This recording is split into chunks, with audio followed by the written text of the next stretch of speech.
संयोजन समिति के हमारे जो भी संयोजक महोदय यहाँ पर उपस्थित हों, किसी भी मंदिर के संयोजक महोदय कृपया यहाँ आकर के मेरे साथ में सब लोग खड़े हो जाएं और सदन में बैठे हुए सभी महानुभावों से, महिलाओं से, माताओं बहनों से मेरा विनम्र अनुरोध है कि कृपया जो हमारी भावनाएं हम आपके सामने व्यक्त करने जा रहे हैं, कृपया ध्यान से सुने और यदि सत्य हो तो समर्थन करें, अन्यथा आप लोग खड़े होकर के हमारी बात का असमर्थन व्यक्त कर सकते हैं।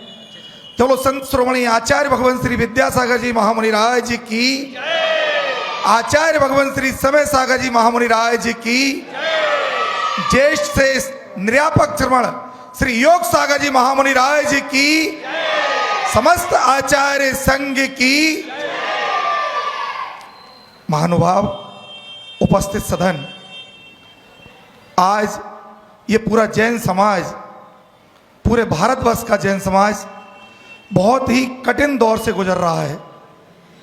वर्तमान समय में जो स्थितियां सामने आ रही हैं उसका सामना करना बड़ा ही कठिन और बहुत ही मुश्किल इस समय लग रहा है।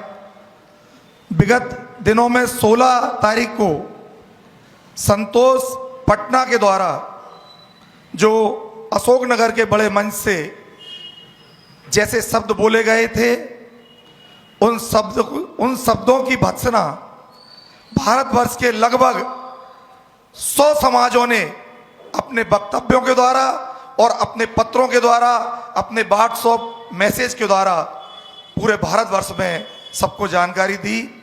इसी के साथ हमारे साधु संघों के द्वारा, हमारे प्रमुख साधुओं के द्वारा, हमारे संघ के साधुओं के द्वारा और अन्य संघ के साधुओं के द्वारा, आर्यिका माताओं के द्वारा भी उस कार्य की बहुत घोर निंदा की गई।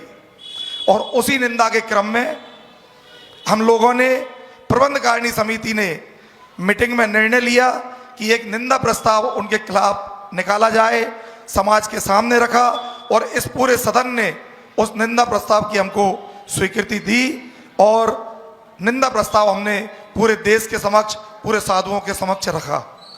इसके बाद उस बड़े मंच से पूज्य मुनि श्री मुनि पुंगव श्री सुधा सागर महाराज जी ने भी उस संतोष पटना वाले के शब्दों की निंदा की। उन्होंने उनके शब्दों को गलत बताया और उसको मंच के माध्यम से ये संकेत दिया कि उसने जो शब्द बोले हैं हमारे आचार्य के खिलाफ, हमारे संघ के खिलाफ, वो इस मंच पर आए और पूरी समाज के सामने अपनी खुद की स्वयं की निंदा करे और माफी मांगे। संतोष जी ने महाराज श्री के शब्दों का अनुकरण किया।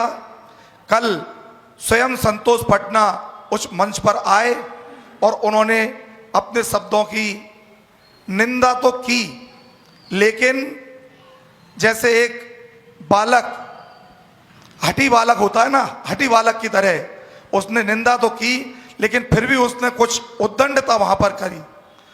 महाराज श्री के उद्बोधन के बाद उसने जो जयकार लगाया उसमें फिर उसने उद्दंडता करी और पूज्य मुनि पुंगव ने उसकी उद्दंडता पर उसको टोका। ये बात तो यहाँ पर खत्म हो जाती है, लेकिन इस निंदा प्रस्ताव के तुरंत बाद एक बदले की भावना से पूरे देश में प्रथम नगर हमारा गुना नगर रहा। गुना नगर की जैन समाज रही जिसने बदले की भावना से हमारी बहन, ब्रह्मचारिणी बहन, 7 प्रतिमाधारी, जिसका 5वां गुणस्थान होता है, उस बहन के खिलाफ एक अशोभनीय कार्य गुना नगर के कुछ गिनती के 25-30 व्यक्ति और 15-20 महिलाएं, ऐसे 50 व्यक्तियों के एक समूह ने उस बहन की निंदा की। उस बहन के पुतले को ले जाकर के भरे चौराहे पर कालिक पोती। ये मैंने अपने जीवन में, और इतने बुजुर्ग व्यक्ति जो हमारे साथ बैठे हुए हैं, इन्होंने शायद अपने जीवन में कभी किसी 7 प्रतिमाधारी या किसी साधु या किसी आर्यिका का ऐसा कोई पुतला नहीं देखा होगा जिसको चौराहे पे ले जाकर के इस तरह से कालिक पोती हो। ये निंदनीय कृत्य हमारे समाज के कुछ व्यक्तियों ने किया। उस दिन रात को 10 बजे मेरे पास 2 व्यक्तियों का फोन आया, तरुण सोनाली और मयंक जैन धरनावदा। दोनों ने मेरे से कहा कि आपने इनका निंदा प्रस्ताव पास कर दिया, आप रेखा के खिलाफ भी निंदा प्रस्ताव पास कीजिए, उनका पुतला हम जलाने जा रहे हैं, आप हमारे साथ में रहिए। मैंने उनको स्पष्ट कहा कि आप लोग मंदिर पर आइए, बैठ के चर्चा कीजिए। यदि रेखा दीदी ने कोई निंदनीय कृत्य किया है तो निश्चित हम सब लोग विचार करके उन बातों पर विचार करेंगे और उचित कदम उठाएंगे। चूंकि हम लोगों को कोई अधिकार नहीं है किसी साधु, किसी आर्यिका या किसी व्रती व्यक्ति या व्रती महिला के प्रति हम लोग कोई ऐसा कृत्य करें।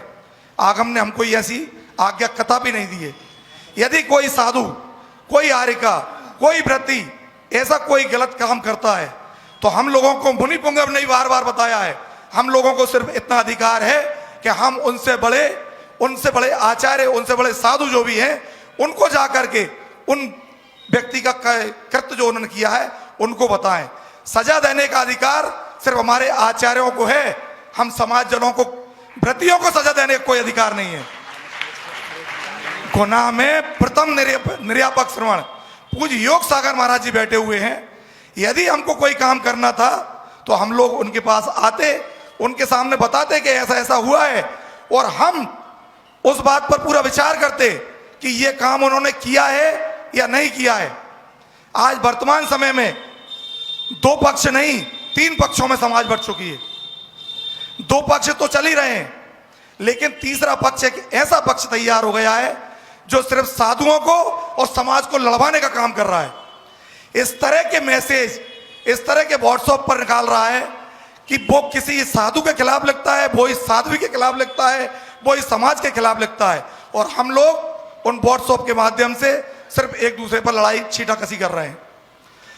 ऐसे ही किसी व्यक्ति ने एक ऐसा मैसेज निकाला, समय सागर ग्रुप नंबर 3 पर ऐसा मैसेज चल रहा था, और उस मैसेज को दीदी से किसी व्यक्ति ने पूछा कि क्या चल रहा है। दीदी ने कहा इस ग्रुप पर ये एक ऐसा ऐसा मैसेज चल रहा है। उस व्यक्ति ने कहा कि वो मैसेज आप मेरे को बताओ। दीदी ने उस मैसेज का स्क्रीनशॉट निकाला और उस व्यक्ति के पास भेजा है, ना कि दीदी ने कोई मैसेज निकाला। और वो स्क्रीनशॉट उनके पास भेजने के बाद देश के पूरे व्हाट्सएप ग्रुपों पर दीदी के नाम से वो मैसेज चलाया गया। इस बात की सत्यता की जानकारी हमने स्वयं दीदी से बात करके करी, लेकिन जब तक बहुत देर हो चुकी थी, हमारे गुनाह के जो कुछ व्यक्ति जो चाहते थे बदले की भावना से कि ऐसा कृत्य किया जाए, और उन्होंने जाकर के हनुमान चौराहे पर दीदी का पुतला लेके गए, पुतले का पर कालिक पोती, और एक महिला ने तो चप्पल भी अपनी निकाल ली। भला हो उस दूसरी महिला का जिसने चप्पल मारने से उसको रोक दिया। महानुभाव, क्या क्या कहें। आप देखो, हमारे लिए क्या एक साधु ही साधु है और साधु हमारे लिए साधु नहीं है। हमारे पूज्य निर्यापक श्रवण जो गुनाह में बैठे हैं ना, एक भजन चलता है अपना, दुनिया में गुरु हजारों हैं, विद्यासागर जी का क्या कहना। हमारे मुनि महाराज पूज्य योग सागर जी इस भजन को ना किसी सदन में बोलने देते, यहां तक कि माइक अगर रास्ता चलते ठेले वाले जो हमारे बैंड वाले होते हैं ना, उनको भी ये भजन नहीं बोलने देते। क्यों नहीं बोलने देते? हमारे सिर्फ एक गुरु विद्यासागर, वो हमारे पूजनीय हैं, वंदनीय हैं, लेकिन क्या हमारे अन्य साधु, दुनिया में गुरु हजारों हैं, क्या वो हजारों गुरु पूजनीय नहीं है, वंदनीय नहीं है? तो हमारे पूज्य मुनि शरीफ का यह सोच है कि नहीं, दुनिया में जितने गुरु हैं वो सब हमारे गुरु हैं, सब हमारे पूजनीय हैं, सब हमारे वंदनीय हैं। हमारे धर्म चक्र को चलाने के लिए गाय और शेर दोनों एक साथ हमने देखे हैं, लेकिन हमारे कुछ अंध भक्त जो हो गए हैं, उन्होंने अपनी भक्ति में अंधा होकर के सिर्फ शेर को अपना मुख्य चिन्ह बना लिया है, हमारी गाय को अलग ही निकाल दिया है। ये कौन सी भक्ति है? हम किसी एक साधु के प्रति भक्त बने, इसमें कोई बुराई नहीं है, लेकिन हमारी भक्ति का प्रदर्शन हम ऐसे रूपों में करते जाते हैं कि उस प्रदर्शन से अन्य साधुओं का अपमान होता है, अन्य भक्तों का अपमान होता है। पूरी दुनिया में ये मैसेज जाता है कि हम सिर्फ एक ही साधु को साधु मानते हैं, अन्य साधु को साधु ही नहीं मानते, जबकि हमारे साधु, कोई भी साधु हमें ऐसा नहीं सिखाते। निंदनीय कृत हम लोगों ने किया और हमारे साधुओं ने गुना जैन समाज के लिए भरे मंच से बोला है, आर्यिकाओं ने भरे मंच से बोला है कि गुना की जैन समाज ने जो कृत्य किया है वह क्षमा योग्य नहीं है। लेकिन मैं आप सबके सामने और पूरे देश के लिए ये बताना चाहता हूं कि गुना की दिगंबर जैन समाज साधु भक्त थी, साधु भक्त है और हमेशा साधु भक्त रहेगी। 1990 से लेकर आज तक साधुओं के प्रति जो समर्पण गुना का है, हमने, हमारे परिवारों ने, कितनी माताएं, कितनी माताजियां हमारे परिवारों से बनी हैं, कितने महाराज जी यहां से बने हैं और कितनी बहनें उन आचार्य श्री के संग में गई हैं। तो ये समाज कभी साधुओं की निंदा कर ही नहीं सकती, साधुओं की क्या, किसी व्रती की निंदा कभी नहीं कर सकती। और उन निंदा करने वालों में जो एक तीसरा पंथ, हमारा एक पंथ होता है जो सदैव साधुओं की निंदा करता है, उस पंथ के व्यक्ति भी वहां गए। मैं उन व्यक्तियों से पूछना चाहता हूं कि उन व्यक्तियों ने, उन सोनगढ़ी व्यक्तियों ने, मैं स्पष्ट नाम लेके बोल रहा हूं, क्या उन्होंने कभी अपने उन सफेद वस्त्रधारी जिन्होंने हमारे साधुओं की हमेशा निंदा की है, कभी उनका पुतला उनने निकाला है क्या? कभी उनका मुंह काला किया है? जो हमारी बहन का वहां जाके मुंह काला कर रहे थे, उन्होंने इतना सा विचार नहीं किया। और उनके साथ हमारे समाज के कुछ बुद्धिजीवी लोग वो भी साथ में गए। ये बहुत निंदनीय कृत्य उन लोगों ने किया है, ये गुना जैन समाज का कृत्य नहीं है। वक्तव्य भी लोगों ने दिया, गलत वक्तव्य दिया कि संतोष ने क्या बोला है, उसकी क्या आपत्ति है। ये तो उन लोगों को सबको समझ में इसलिए आ गया होगा कि पूज्य मुनि श्री ने मंच से कहा है कि उस संतोष ने गलत बोला, लेकिन रेखा दीदी ने कोई गलत काम नहीं किया। मैं आप लोगों को बता देना चाहता हूं, रेखा दीदी काय पर बोल रही हैं, किस कृत्य पर बोल रही हैं। पत्रकांड आप लोगों ने सुन रखा है कि एक पत्रकांड हुआ है। मैं सिर्फ 4 लाइनों में आपको बताना चाहता हूं कि पत्रकांड है क्या, क्योंकि हमारी समाज के बड़े बड़े व्यक्ति उस पत्रकांड को नहीं जानते, तो शायद महिलाएं तो 50% उस पत्रकांड को नहीं जानती।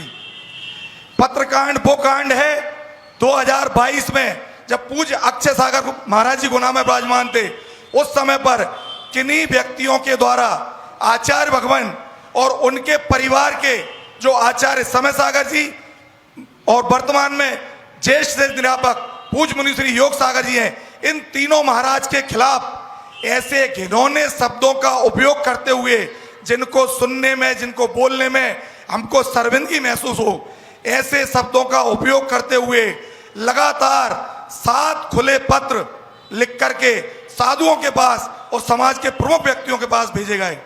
उन पत्रों को आप पढ़ लेंगे तो आपका शरीर जलने लगेगा, आपके हृदय में आग लग जाएगी।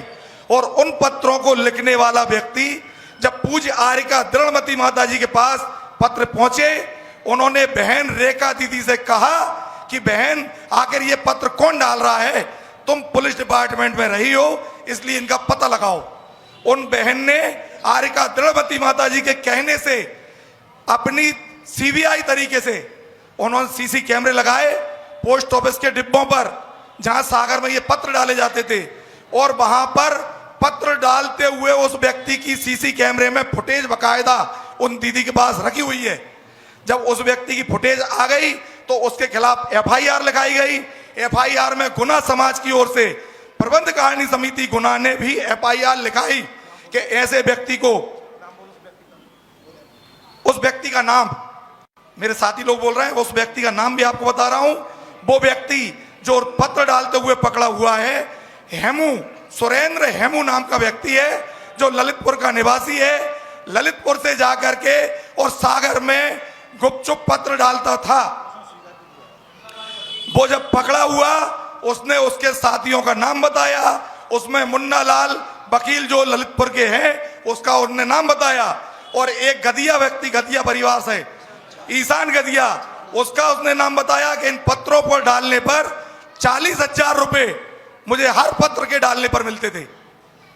ये उस व्यक्ति ने स्वीकार किया और उसके स्टेटमेंट बाकायदा रिकॉर्डिंग में हैं, उसने जो जो कुछ बताया। लेकिन ये सारी बातें जब संघ के सामने आई, संघ में चर्चा हुई और चर्चा के दौरान जो निर्णय हुए वो हम लोगों के लिए नहीं है, वो संघ के निर्णय थे। हम लोगों ने सिर्फ उसके खिलाफ रिपोर्ट लिखाई और एक निंदा प्रस्ताव हमने ललितपुर समाज के लिए लिखा था, जिस निंदा प्रस्ताव में यह कहा गया था कि आपके पास एक बड़ा मंच है, आप एक बड़ी समाज हैं, आपके बीच का व्यक्ति ऐसा निंदनीय कृत्य कर रहा है तो इस व्यक्ति को आपको सजा दिलवाना चाहिए। ये निंदा प्रस्ताव पूरी कमेटी ने यहां से निकाला था। ये दोनों काम हमने किए। इसके बाद के शेष कार्य जितने भी हैं मुनि संघ आपस में कर रहा है और रेखा दीदी उस पत्र कांड के खिलाफ बकायदा कोर्ट में गई, उस व्यक्ति के खिलाफ केस चल रहा है, बकायदा उसको सजा मिलेगी, सारे सबूत उसके रेखा दीदी के पास हैं। अब ये काम अगर रेखा दीदी कर रही हैं तो क्या कोई गलत काम उन्होंने किया है? अगर उन्होंने गलत काम किया तो सदन बिल्कुल चुपचाप बैठा रहे, और उन्होंने यदि सही काम किया है तो ताली बजा के पूरा सदन, जो महिलाएं ताली नहीं बजा रही हैं वो सब ये माना जाएगा कि उनके खिलाफ है, पूरा सदन ताली बजा के बताए। हमारी बहन ने बिल्कुल उचित काम किया है। जो हमारे साधुओं के खिलाफ ऐसा कृत्य करेगा हम सब लोग उसके खिलाफ खड़े होंगे और उचित कार्रवाई करेंगे, ये हमारा दृढ़ संकल्प है। उन्होंने जो काम किया अब वो पूरे भारतवर्ष में छा गई तो कुछ विरोधी लोगों ने, कुछ एक पक्षीय लोगों ने उनके खिलाफ ये षड्यंत्र रचा, उनके नाम से एक मैसेज निकाला जिसमें मुनि श्री को बहुत ही गलत गंदे शब्दों का उपयोग किया गया है। ऐसे शब्दों का एक गलत मैसेज व्हाट्सएप पर निकाला जिसको कुछ लोगों ने ये मान लिया कि वो दीदी के द्वारा किया गया है, जबकि वो काम दीदी का नहीं है। उन्होंने जब भी कोई साधु का संबोधन किया है बाकायदा सम्माननीय शब्दों से संबोधन किया है, इसलिए दीदी ने ऐसा कोई काम नहीं किया है। हम और संजीव भैया, संजीव कटकी, आप लोगों ने उनके विधान देखे हैं गुना में, खुले मंच से अगर उन्होंने घोषणा कर दी कि ये टंकी रखी है, इस टंकी में दान डाल दो, तो महोदय सम्माननीय सदन वो टंकी दान से भर गई उसी टाइम। ये वो कोई साधु नहीं है, लेकिन ऐसा ब्रह्मचारी है जिसकी वाणी में जो मिठास भरी है। उन्होंने कभी इसी महावीर भवन और इसी बड़े मंदिर पर पर्यूषण पर्व में एक बार पर्यूषण में आए थे और उन्होंने जो प्रतिक्रमण यहाँ करवाया था, उस प्रतिक्रमण में ये पूरा प्रांगण ऐसा खचाखच भरा हुआ था और प्रत्येक प्रतिक्रमण करने वाले की आंखों से आंसू झरझर झर रहे थे। प्रतिक्रमण वो ही होता है जो हृदय से हो, पढ़ लेना प्रतिक्रमण नहीं होता। उन्होंने वो धर्म सिखाया है, वो विधान किए हैं कि पूरा देश उनको जानता है, लेकिन वो एक मोबाइल नहीं रखते और उनके पुतले जला रहे हो, उनके खिलाफ निंदा कर रहे हो। मैं गुना नगर की जैन समाज से और पूरे भारतवर्ष की जैन समाज से और सब साधुओं से निवेदन कर रहा हूं कि हमारी बहन रेखा दीदी और हमारे भैया संजीव कटकी ने कोई गलत कृत्य नहीं किया है, और गलत कृत्य किया हो तो आचार्य महाराज के साथ पास जाओ, उनके बारे में बताओ, तो अपने आप सारी बात क्लियर हो जाएगी। इसलिए मैं सबको ये बताना चाहता हूं कि पूज्य आगम सागर जी ने, पूज्य आरिका आदर्शमती माता जी ने अपने प्रवचन में ये बोला है कि गुना की जैन समाज ने बहुत ही घिनौना कृत्य किया है। तो मैं उनके सामने पूरी समाज की ओर से निवेदन कर रहा हूं कि ये कृत्य गुना जैन समाज ने नहीं किया है। ये जैन समाज का बैनर उन लोगों ने लगाया है अपनी भाषा को थोड़ा सा परिवर्तित करके, लेकिन जैन समाज ने नहीं किया है। जैन समाज के मंत्री जी से एसडीएम महोदय जो जिस समय एसडीएम है गुना की, उन्होंने भी कहा कि क्या गुना की जैन समाज इतनी नीचे गिर गई है कि किसी महिला के चेहरे पर कालिक पोतोगे तुम लोग और उसका पुतला निकालोगे, तो निश्चित ये निंदनीय कृत्य है। लेकिन गुना जैन समाज ने नहीं किया है। जिन लोगों ने किया है वो अपने पाप का दंड निश्चित भोगेंगे, उससे हमें कोई मतलब नहीं है। मैं सब लोगों को सूचित कर रहा हूं और दीदी के प्रति हम सब लोग साथ में थे, उस पत्रकांड के विरोध में हम सब लोग थे और रहेंगे, ये आज सबके सामने मैं घोषित कर रहा हूं। कृपया सभी लोग मेरी बात का समर्थन करते हो तो तालियां बजाएं। मैं पूज्य एक आवेदन हमने एसडीएम महोदय के पास आवेदन भेज दिया है कि गुना जैन समाज ने ये कार्य नहीं किया है। जिन लोगों ने किया है उनसे प्रशासन जाने और शासन जाने, हमारा उनसे कोई वास्ता नहीं है। कमेटी को और समाज को इससे कोई मतलब नहीं है। इस बात की घोषणा प्रबंध कारिणी समिति की ओर से मैंने समाज के सामने की है और पूरी समाज ने इसका समर्थन किया है। आप सब लोगों के लिए बहुत बहुत धन्यवाद। जय जिनेंद्र, सभी को सादर जय जिनेंद्र।